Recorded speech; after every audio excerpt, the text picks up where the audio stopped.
Breaking developments in the murder of Jane Bashara, a man named Joseph Gentz admits to police in playing a role in Jane's death.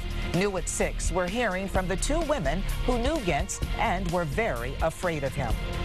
Good evening, everyone. Thanks for joining us. I'm Diana Lewis. And I'm Stephen Clark. The startling news comes on the very day the family and friends paid their final respects to Jane Bashara. And tonight, we're learning much more about the man who's under arrest in connection with her death. Let's get right to 7 Action News reporter Cheryl Choden. And Cheryl, what are these women telling you? Well, the women say, Diana, that they were petrified of him. They say he boasted about having weapons. They say he stalked one of them. And when he was evicted, they say police had to come and get him out. I was very scared of him, and so were several of the other ladies. He would come knocking at our doors at all hours of the night. He would pace around. Frightening is how two women who know Joseph Gentz are describing him tonight. They lived in the same apartment building and say they were so scared of him, they had to call police more than once. When he was evicted from the apartment on Jefferson in St. Clair Shores last summer, manager Kelly Roddy says he barricaded himself in his apartment. He had boards nailed into the floor and blocking the door, made a lot of threats and references to guns and knives. He had knives in his apartment that he would just talk to everybody about. I mean, openly in here.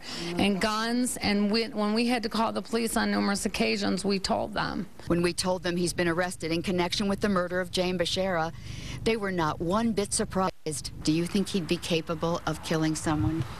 Yes, I do. Without a shadow of a doubt in my mind. It is reported Gentz walked into the Grosse Pointe Park police station early this morning and has made chilling statements about his role in this and how Jane was killed in the garage of the home she shared with her husband Bob on Middlesex. And here is a twist to the story. We are told that Bob Bashara, at one time at least, owned that apartment and that Gentz was one of his tenants. And also new tonight, we're learning that well-known attorney David Grimm was at the Bashara home on Middlesex this afternoon, and we talked to him when he came out. Family is not doing well.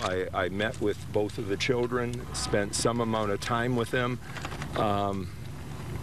I know I've lost parents, and I'm guessing some of you have too, and this is a very, very difficult time, having lost their mother. They have nothing but love and support for their father. I wish I had a magic wand and I could make things better for them, but I'm not that good.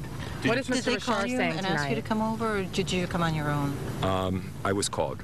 What is Mr. Bashara saying tonight? What has he said to you? All he has said to me is that the great sense of loss that he has for his wife, and the fact that he's doing anything and everything he can do to make this as bearable as possible for his children.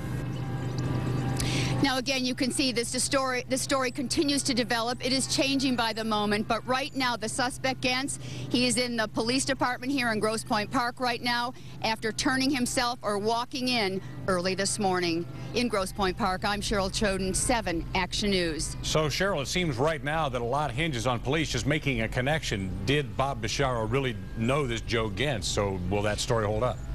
Well, I'm sure that they are working on that right now. As I said, actually a person who sells windows told me that 2 or 3 years ago, Bob Bashara asked her to size some windows in that apartment and said he was the owner. So he clearly at one time put himself out as the owner of that apartment, and he owns other properties up and down Jefferson in St. Clair Shores. So was he a tenant? Was Gentz a tenant of him? Do they know each other? I'm sure police are trying to connect the dots tonight. And we are too. Cheryl, thank you for the live report.